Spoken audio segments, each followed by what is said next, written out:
Vote अधिकार यात्रा शुरू हुई और ज्ञानेश कुमार गुप्ता जी को प्रेस कॉन्फ्रेंस करनी पड़ी। कल हमें मालूम पड़ा कि एक मुख्य चुनाव आयुक्त है, क्योंकि हम सोचते थे कि शायद अनुराग ठाकुर होगा मुख्य चुनाव आयुक्त, या संबित कोई होगा, या कोई सोर्स नाम का आदमी होगा। ये सच में एक ज्ञानेश कुमार गुप्ता जी कल प्रकट हुए। तो जब कल वो प्रकट हुए उन्होंने धमकी दी। धमकी क्या दी कि साहब 7 दिन में हलफनामा दो, नहीं तो माफी मांगो। ज्ञानेश कुमार गुप्ता जी भूल जाते हैं कि धमकी से वो काम करते होंगे, वो डरते होंगे। हम लोग धमकियों से न डरते हैं न काम करते हैं आपकी धमकियों। हलफनामा किस चीज का मांग रहे हैं? हलफनामा मांग रहे हैं कि जो कागज ज्ञानेश कुमार गुप्ता जी के चुनाव आयोग ने राहुल गांधी जी की टीम को दिए, वो कागज सही है या नहीं, उस पर हलफनामा मांग रहे हैं। अपने ही कागजों पर भरोसा है। हमें भी भरोसा नहीं है आप पर, न आपके चुनाव आयोग। लेकिन हलफनामा ये मांग, कल उन्होंने कुछ बातें रखी। कहते हैं कि सीसीटीवी फुटेज देने से मां बहनों की इज्जत पर असर पड़ता है। आप देखिए, माफ कीजिएगा, ज्ञानेश गुप्ता जी क्या क्या देखते रहते हैं, क्या क्या करते रहते हैं, उससे हमें कोई मतलब नहीं। उनके मन में भी ऐसे विचार कैसे आते हैं हम नहीं जानते। ये गुप्त ज्ञान हमारे पास नहीं है, गुप्ता जी के पास। लेकिन जो सीसीटीवी फुटेज 45 दिन तक सही है, 46वें दिन वो मां बेटियों के, मां बहनों की इज्जत पर कैसे सवाल या निशान उससे लग जाए, ये बात नहीं समझना है। और अगर सीसीटीवी फुटेज से किसी की इज्जत का हनन होता है तो करोड़ों रुपए खर्च करके सीसीटीवी का बंदोबस्त क्यों किया? गुप्ता जी, कोई गुप्त ज्ञान इसमें भी हो तो बता दीजिए। नहीं बता। अब गुप्ता जी फिर कहते हैं कि सुप्रीम कोर्ट का एक आदेश है कि मशीन रीडेबल वोटर लिस्ट नहीं दी जा सकती। ये कहा उन्होंने 3, साढ़े 3, 4 बजे कहा होगा। 7 बजे मशीन रीडेबल डिलीटेड वोटर्स की लिस्ट 65 लाख लोगों की मशीन रीडेबल लिस्ट अपलोड कर दी। तो या तो गुप्ता जी को स्क्रिप्ट आती है भाजपा मुख्यालय से, कहीं कोऑर्डिनेशन की दिक्कत आ गई। जो चीज 4 बजे प्राइवेसी का हनन है, निजता का हनन है, वो 8 बजे अपलोड कर देते हैं। और हम उनको चुनौती दे चुके हैं कि बताइए सुप्रीम कोर्ट का कौन सा ऑर्डर। तो कल एक इनसे पहले वाले जो थे वो हल्की फुल्की शायरी करते थे। ये ज्ञानेश गुप्ता जी एक बहुत ही हल्के टीवी सीरियल के बहुत ही पिटे हुए डायलॉग राइटर की तरह कल प्रेस कॉन्फ्रेंस कर रहे थे। एफआईआर के विषय पे मेरे सहयोगी, उसके जो खामियां हैं, उसके जो नुकसान हैं, उस पर मेरे सहयोगी कन्हैया जी आपसे मुखातिब होंगे, बात करेंगे। लेकिन जिस तरह से इस देश का चुनाव आयोग चल रहा है, इससे चिंता नहीं, बहुत बड़ी परेशानी हम सबको होनी चाहिए कि ये लोग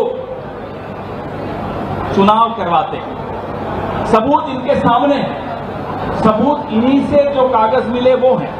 फिर कहते हैं साहब न मैं पक्ष न मैं विपक्ष, में समकक्ष, पता नहीं कुछ ऐसी बात थी। अगर आप पक्ष विपक्ष नहीं होते तो राहुल गांधी की प्रेस वार्ता के बीच में आप उन्हें नोटिस दे देते हैं। अनुराग ठाकुर को प्रेस कॉन्फ्रेंस किए हुए आज 5वां दिन हो गया, कोई नोटिस नहीं। अब बताइए पक्ष है या विपक्ष है या समकक्ष? तो एक मजाक किया जा रहा है हमारे वोट के नाम, और इसका नुकसान बहुत भयानक होने वाला है। वो नुकसान के बारे में चर्चा, जैसा मैं आपको कहा, कन्हैया जी करेंगे। लेकिन ज्ञानेश कुमार जी को ये विश्वास कहां से आया कि वो इस तरह 1.25 घंटे में मजाक करके चले जाएंगे? सवालों के जवाब नहीं देंगे, लीडर ऑफ ऑपोजिशन को धमकी देकर चले जाएंगे,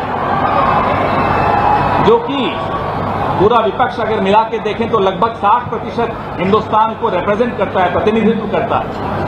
आप 60% हिंदुस्तानियों को धमकी देकर चले जाएं और सोचें हम डरेंगे, माफ कीजिएगा, आप गलतफहमी का शिकार हैं। मैं एसआईआर पे, क्योंकि हम ये पूरी यात्रा जो निकाल रहे हैं एसआईआर पे निकाल रहे हैं, एसआईआर में जो खामियां हैं उसके खिलाफ निकाल रहे हैं, तो मैं अपने साथी कन्हैया कुमार जी से आग्रह करूंगा कि इस पर वो अपनी बात करें।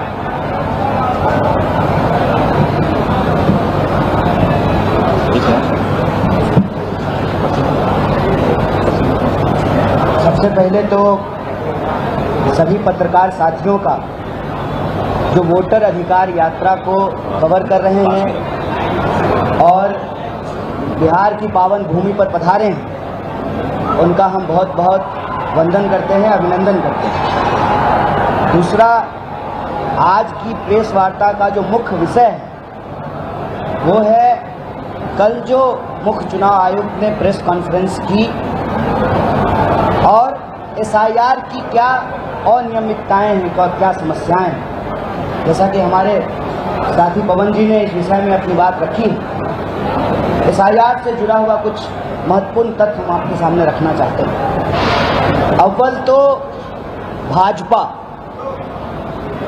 वोट चोरी करके संविधान चुराना चाहती है। अब आप कहेंगे कि कोई संविधान कैसे चुरा सकता है। आपको याद हो कि पिछले आम चुनाव में भाजपा का नारा था अब की बार 400 पार। वोट चोरी करने के बावजूद वो 400 पार नहीं कर पाए, क्योंकि उनके कुछ नेताओं ने अपने बड़बोलेपन के चलते जो साजिश थी उसका पर्दाफाश कर दिया और अपनी मंशा प्रकट कर दी कि 400 सीट दीजिए, हम संविधान बदलेंगे। जब 400 सीट नहीं मिली और संविधान वो नहीं बदल पाए तो वो वोट चोरी से संविधान बदलना चाहते हैं। यह बात हम इसलिए कह रहे हैं कि पिछले कुछ विधानसभा चुनावों में तमाम सर्वे, और ये हमारे सर्वे नहीं है, कांग्रेस पार्टी के सर्वे नहीं है, कई स्वतंत्र एजेंसियों ने सर्वे किया और साफ साफ कहा कि हरियाणा और महाराष्ट्र में कांग्रेस की सरकार बनेगी, भाजपा चुनाव हारेगी। जब परिणाम आया सब आश्चर्यचकित थे, कांग्रेस पार्टी को इस पे शक हुआ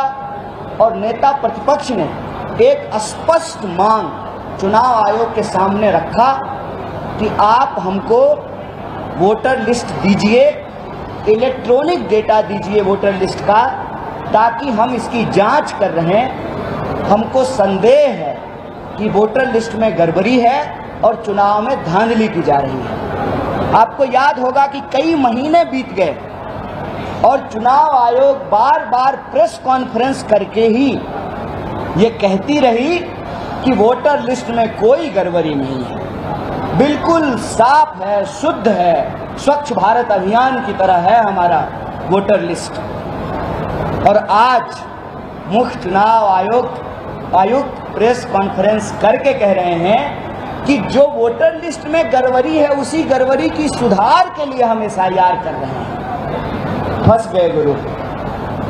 मंशा जब ठीक नहीं हो तो कितनी भी वाकपटुता हो, चालाकी हो, मीडिया का मैनेजमेंट हो, सरकार का समर्थन हो, भैंस पानी में जाती है। ये भैंस की प्रवृत्ति है और इस बार चुनाव आयोग पूरी तरीके से फंस गई है। इसके 4 बिंदु हम आपके सामने रखना चाहते हैं। पहला कि चुनाव आयोग अब खुद कह रही है कि वोटर लिस्ट में गड़बड़ी है।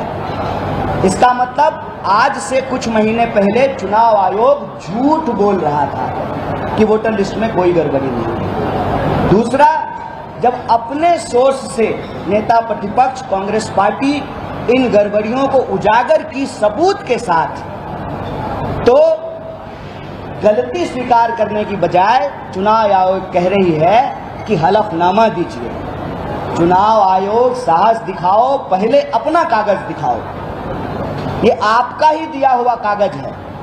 और अगर आपने तय कर लिया है, कल हम मुख्य चुनाव आयुक्त का प्रेस कॉन्फ्रेंस सुन रहे थे, ऐसा लग रहा था जैसे भाजपा का कोई प्रवक्ता बोल रहा हो, किसी भी सवाल का जवाब नहीं दिया गया।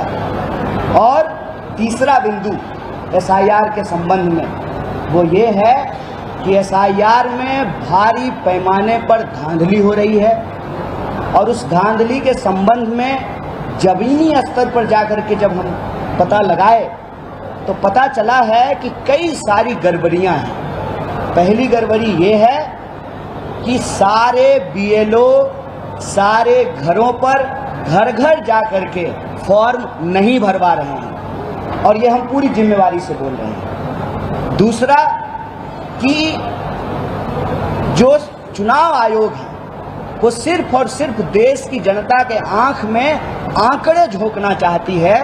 आंकड़ा शुद्ध है, सटीक है, सही है, इस पर उनका कोई फोकस नहीं है। इसीलिए, और मैं जिम्मेवारी से बोल रहा हूँ, कई बूथ पे मैं घर घर जाकर के घूमा हूँ, जो मर गए हैं उनका तो नाम है वोटर लिस्ट में, जो जिंदा हैं उनका नाम काट दिया गया है। और ये सारी चीजें हम ऑन कैमरा पूरी जिम्मेवारी से बोल रहे हैं। अगर चुनाव आयोग हलफनामा दे तो हम हलफनामा देने को तैयार हैं। पहले चुनाव आयोग अपना कागज दिखाए, हम अपना कागज दिखाने को तैयार हैं। और ये जो जिंदा लोग हैं उनका नाम काट दिया गया है। और जो डिलीशन लिस्ट पार्टियों को सौंपी गई, वो डिलीशन लिस्ट में सिर्फ नाम था, उसमें एपिक नंबर नहीं था।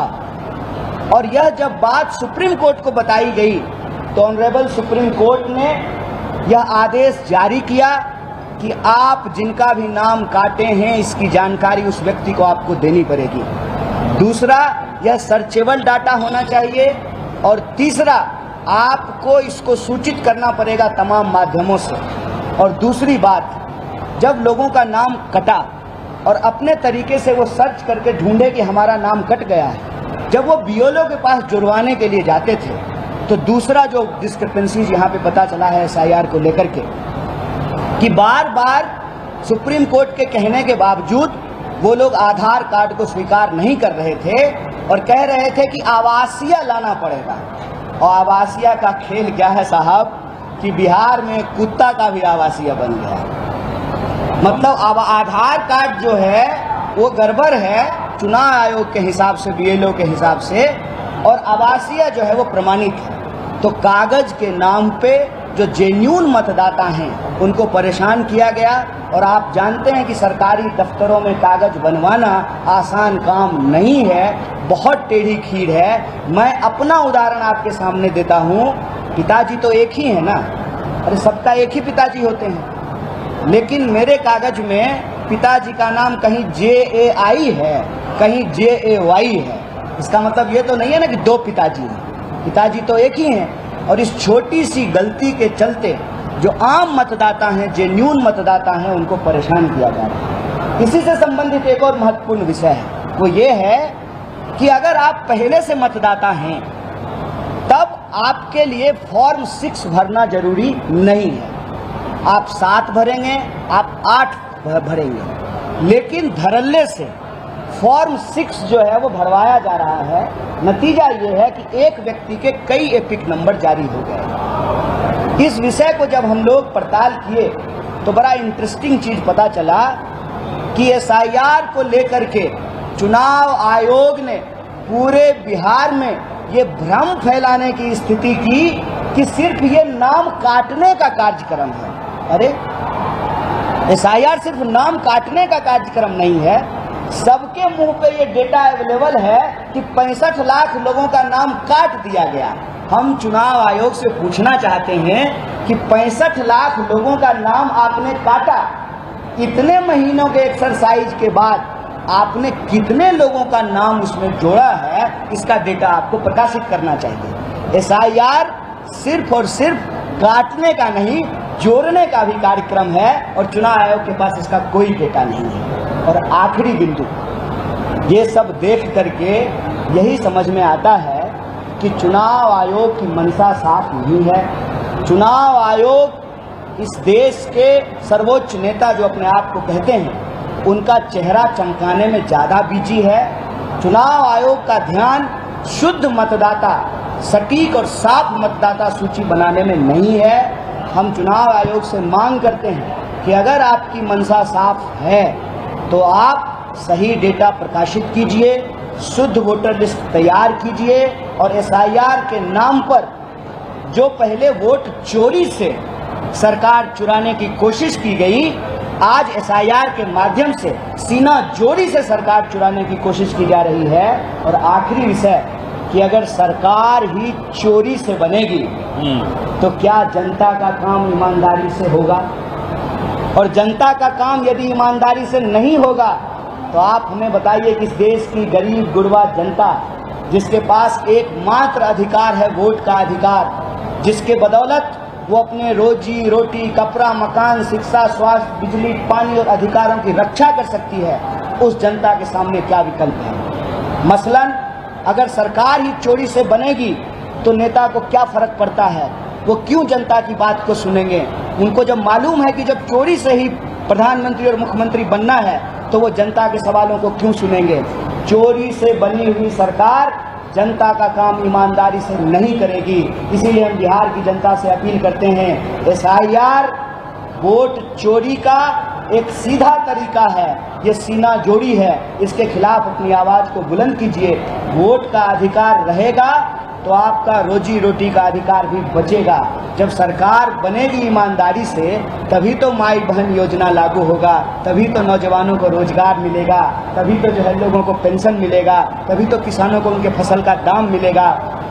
इसीलिए वोट चोरी के खिलाफ यह लड़ाई लोकतंत्र बचाने की लड़ाई के साथ साथ लोगों के अधिकार और उनके जो मुद्दे हैं उसको बचाने की लड़ाई है। और मुझे पूरी उम्मीद है जिस तरीके का साथ और समर्थन मिल रहा है, यही वजह है कि बौखलाहट साफ साफ नजर आ रही है चुनाव आयोग में भी और भाजपा में भी, क्योंकि जन समर्थन हमको मिल रहा है। और हम चुनाव आयोग को कहते हैं कि या तो साफ सुथरे तरीके से चुनाव कराइए, पारदर्शी तरीके से वोटर लिस्ट बनाइए, वरना चुनाव लड़ाने का काम छोड़ करके, इनडायरेक्ट बेईमानी का काम छोड़ करके डायरेक्ट आ जाइए और सीधे चुनाव आकर के लड़ लीजिए। बहुत बहुत धन्यवाद।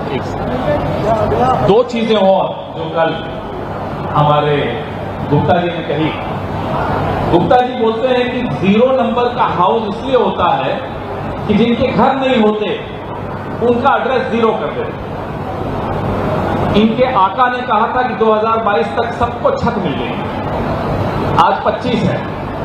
25 में गुप्ता जी ने एक और ज्ञान फेल दिया, आका को फेल कर दिया। कहा कि 0 नंबर के लाखों लोग हैं जिनके पास छत नहीं है। नंबर 1। नंबर 2, पिता का नाम कई जगह लिखा हुआ है DCGHQ, IMNLOP। अब गुप्ता जी इसका जवाब क्या देंगे, हम आपको आज ही बता दें कि भाई उनको उनके घर वालों को लिखना नहीं आता अंग्रेजी में, इसलिए लिख दिया ILNMFPPQRSTUV। ये आप लोगों भी कल काफी हंसे, मुझे मालूम पड़ा कि जब उनकी प्रेस वार्ता चल रही थी तो बड़ी उम्मीद से आप लोग बैठे थे कि आज कुछ धमाका होगा। हमें तो खैर कोई उम्मीद नहीं थी। तो फिर जब आप लोग हमसे मिले तो मैं देख रहा था सब हंस रहे। हमने क्या हुआ, बोले साहब 2 घंटे का मजाक सुनकर आएगा। तो अब आपके सवाल पूछे, यहाँ हम मजाक नहीं करेंगे, हम गंभीरता से सवाल का जवाब देंगे। माइक इनको भी दे दी, एक माइक इनको दे सकते हैं क्या? हाँ, किसी कोई ड्यूटी लगा लो भाई। योगेश जी किसी को दे दो, माइक देना चाहिए।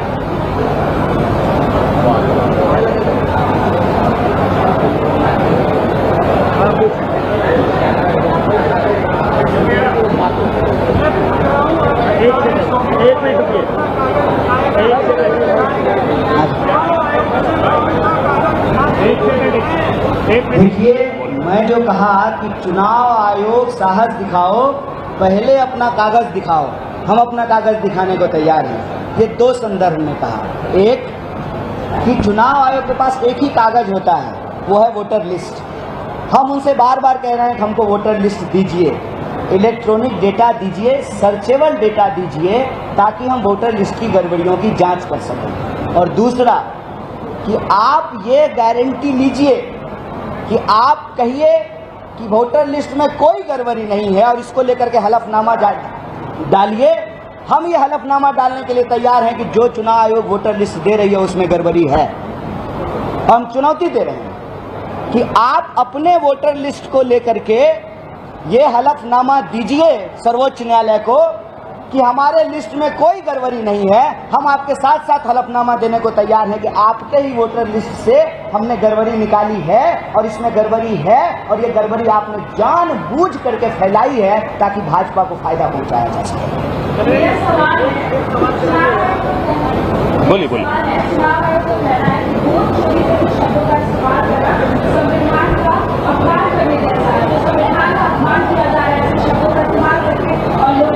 उनको कहिए वोट चोरी करना बंद कर दें, हम ये शब्द इस्तेमाल करना बंद कर दें। Sir, Rachel from Times. Now there are two questions. One, one is that when the Election Commission say that even the usage of word vote chori is unconstitutional, what is your reaction to it? Because they say that Doing chori is constitutional. Using the word chori is unconstitutional. Is this the new constitution written by Ganesh Gupta? New norms. and the second question, What is this? BJP. We have proved in Mahadevpura that the election was stolen. We have given documents which were provided to us by the same election commission. Of course, we were given physical copies and Anurag Thakur was given readable, machine readable copies. That's a different thing. So one more question. BJP has now stated that this is not vote adhikar yatra, but Ghuspaitiya Bachao yatra. This is from Who said? BJP. BJP. Amit Malviya has tweeted it. Your reaction on that, sir? देखिए, जब राहुल जी कहते थे, English या हिंदी, जब राहुल जी कहते थे चुनाव 24 के चुनाव के दौरान ये संविधान के खिलाफ हैं, संविधान बदलेंगे, संविधान पे हमला करेंगे, देखिए ये सामने कर रहे हैं। इस देश के नागरिकों को घुसपैठिया बताने में एक कारण तो ये है कि इनका संविधान के प्रति इज्जत सम्मान नहीं है। दूसरा, अपने ही गृह मंत्री के खिलाफ अविश्वास प्रस्ताव बीजेपी के आईटी सेल ने आज पारित कर दिया। गृह मंत्री कौन? अमित शाह। सरकार किसकी पिछले 11 साल? भारतीय जनता पार्टी। फिर भी बॉर्डर से घुसपैठिए आगे बताइए फेलियर है या नहीं है? हटाइए अमित शाह को, फिर उनको बना दीजिए आईटी सेल का और खुद बन जाइए गृह मंत्री। कन्हैया जी भी कुछ कहेंगे इस बारे में। देखिए, मेरे ख्याल से अमित मालवीय एक बहुत ही धोखेबाज आदमी है, जिसके पप्पा से पैसा लेता है सैलरी के रूप में, उसके पप्पा को ही बदनाम करता है। ये तो बहुत गलत बात है ना। जय शाह के बाबूजी से सैलरी लेता है, आईटी सेल चलाता है और जय शाह के बाबूजी को ही गोबर में फंसा रहा है। बताइए, बॉर्डर सिक्योरिटी फोर्स को कौन देखते हैं? सीमा की सुरक्षा करने का काम किसका है? पवन जी का। पवन जी गृह मंत्री हैं, रक्षा मंत्री हैं। कौन सरकार चला रहा है? अगर कोई घुस आया तो चौकीदार का प्रॉब्लम है ना भैया। ना वो कहते हैं कि चौकीदार चोर है, तो कहिएगा कि चौकीदार को चोर क्यों कह रहे हैं? इसीलिए कह रहे हैं कि चौकीदारी ठीक से नहीं कर रहा है, सीमा की चौकीदारी नहीं कर रहा है। अंबानी अदानी के सामने उनके घर के बाहर बहुत मुस्तैदी से खड़े हैं, इसका मतलब सीमाओं को इन्होंने छोड़ दिया है। यह सवाल अमित मालवीय को जय शाह के पप्पा से पूछना चाहिए। He is the right person to ask. Congress से वो घुसपैठियों को बुलाकर घुसपैठियों को बचाने के लिए यात्रा। किसने कहा है? नित्यानंद राय जी। क्या बोले जी? अच्छा, तो आप में से जो है कौन लोग घुसपैठिया हैं? जरा हाथ खड़ा कीजिए तो हम हाथ खड़ा करवा दें। जिसका नाम कटा हुआ है, जिसका नाम कटा है, हम खड़ा। कल मंच पे जिनका नाम कट गया है, जिंदा हैं, उनको मरा हुआ घोषित कर दिया है, वो तो हमने सबूत दिखाया ना। हम तो सबूत के साथ बोल रहे हैं। वो सबूत दें कि कौन घुसपैठिया है। और अगर कोई घर में घुस आया है तो आप क्या कर रहे थे? सरकार चला रहे थे कि रील बना रहे थे कि बेटा बेटी को जो है लंदन में सेट करने में लगे हुए थे? जिम्मेवार कौन है? सीमा की सुरक्षा की जिम्मेवारी किसकी? और कह रहे हैं यदि कि घुसपैठियों की जांच के लिए हम SIR करा रहे हैं तो फिर जिनका नाम काटा है वो तो भारत के लोग हैं। इसका मतलब आप भारत के नागरिकों को घुसपैठिया कह रहे हैं। ये सब मुद्दे को भटकाने वाली बात है। उनको कोशिश करने दीजिए। इन प्रयासों से भाजपा में उनका कुछ कद बढ़ सकता है, लेकिन जनता में जो है उनका कद लगातार घटता जाएगा। माइक वन, एक second.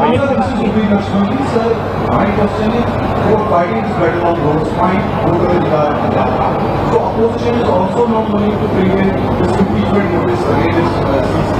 So my question to you is, how judicially you are going to fight this better against CC? I was saying he seems to be a BJP spokesperson. So how exactly you are going to? No, we used to say he seems to be until day before yesterday. Now we are not saying he seems to be. He is. So my Number two, your question is on. how you are going to fight this? Well, as you can see, lakhs and lakhs of people are coming out on the roads to support this Vote Adhikar Yatra. People are concerned and worried about their fundamental right to vote, because every other right comes from this right. So people are worried, not just in Bihar, people are also worried across the country when they saw the evidence presented by the leader of opposition, Mr. Rahul Gandhi. As far as your other part of your question is concerned, wait and watch. India Alliance is in consultation with each other. They will come back to you soon. Sir एक सवाल है, बिहार में sir गरीब लोग नाम मिले, उन लोगों को सर कुछ पता ही नहीं है SIR क्या हो रहा है, उनका नाम कटा भी है कि नहीं कटा है, उनको कुछ पता ही नहीं है कि राहुल गांधी जी खुद आए हैं। तो उनको आपको क्या समझा लीजिए कि मतलब कैसे बिहार में आपको पता चला? आप भी पूछेंगे इसके बाद। इस यात्रा का एक उद्देश्य यह भी है कि जनता के बीच में जागरूकता हो। वो इस बात को समझें कि जब सरकार ही चोरी से बनेगी तो वो कभी भी जनता का काम ईमानदारी से नहीं करेगी। उसको कभी भी अपने विधानसभा या लोकसभा के मतदाताओं से कोई मतलब नहीं होगा। वो जो पार्टी का नेता होगा उसकी गणेश परिक्रमा करते रहेंगे, दिल्ली पटना घूमते रहेंगे। जब जनता के हाथ में ये अधिकार होगा, वोट का अधिकार, तभी उनके हाथ में रोजी रोटी, कपड़ा, मकान, शिक्षा, स्वास्थ्य, सड़क, बिजली, पानी का भी अधिकार रहेगा। बुनियादी अधिकार उनका बचा रहेगा। तो एक तो जागरूकता, और दूसरा कि आज़ादी का आधार है लोकतंत्र, और लोकतंत्र का आधार है वोट का राज।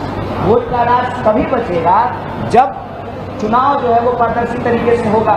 तो धीरे धीरे सब कुछ होए, धीरे धीरे जागरूकता भी आ रही है और समर्थन भी मिल रहा है।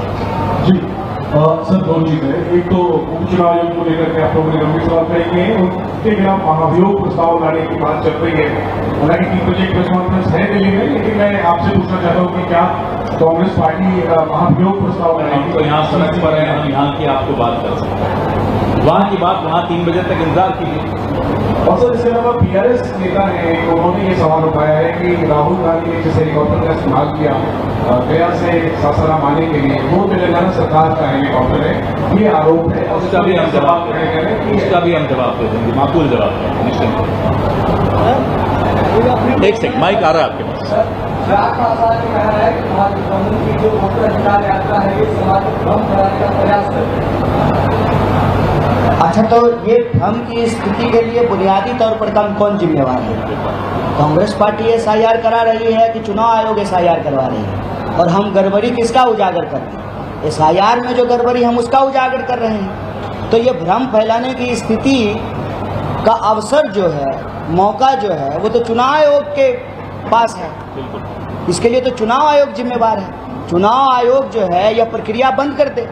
हम ये तो नहीं कह रहे हैं ना कि सही मतदाता सूची नहीं होना चाहिए। हम तो यही मांग कर रहे हैं ना कि सही मतदाता सूची हो, सटीक मतदाता सूची हो, शुद्ध मतदाता सूची हो, किसी भी जेन्यून सही व्यक्ति का नाम कटे नहीं, कोई भी गलत व्यक्ति का नाम जुड़े नहीं, और पूरी की पूरी चुनावी प्रक्रिया पारदर्शी तरीके से हो। इतनी सी मांग है हमारी, और समय लेकर के इसको कर लीजिए। अभी सुप्रीम कोर्ट ने कहा, तब जाकर के आप जो है इलेक्ट्रॉनिक सर्चेबल डेटा दिए हैं, और डेडलाइन आपने बढ़ाया नहीं है। 65 लाख लोग जो है उनको इसकी जानकारी देनी है। फिर वो अपना क्वेश्चन रेज करेंगे, किसका नाम सही कटा है, किसका नाम गलत कटा है। तो उस डेडलाइन को भी बढ़ाना चाहिए। हम सिर्फ और सिर्फ पारदर्शी चुनाव का मांग कर रहे हैं, और अगर एनडीए के सहयोगी दलों को भी लगता है कि पारदर्शी तरीके से चुनाव होना चाहिए, तो उनको भी भाजपा का साथ छोड़ करके, मोदी जी का साथ छोड़ करके जन अधिकार बचाने के लिए, मताधिकार बचाने के लिए सड़कों पे उतरना चाहिए, क्योंकि शुद्ध मतदाता सूची लोकतंत्र के लिए जरूरी है। यह प्राण वायु है आज़ादी के लिए और लोकतंत्र के लिए। Last question. और ये जो आपने कहा, और कन्हैया भाई बता रहे थे कि डेट एक्सटेंशन नहीं है, 65 लाख लोगों का नाम भी सार्वजनिक इसलिए करना पड़ा कि माननीय सर्वोच्च न्यायालय ने आदेश दिया, वरना नियत तो इनकी साफ थी, आपके सामने थी। वो लिस्ट भी आपके साथ साझा नहीं करना चाह रहे। आप सोचिए इससे ज्यादा कैसे, किसको कहा जाएगा कि रंगे हाथों पकड़े गए। वाकई रंगे हाथों पकड़े गए। अगर सर्वोच्च न्यायालय का आदेश नहीं होता तो ये 65 लाख की लिस्ट भी मशीन रीडेबल वर्जन कल अपलोड नहीं करते। हो गया। बहुत बहुत धन्यवाद।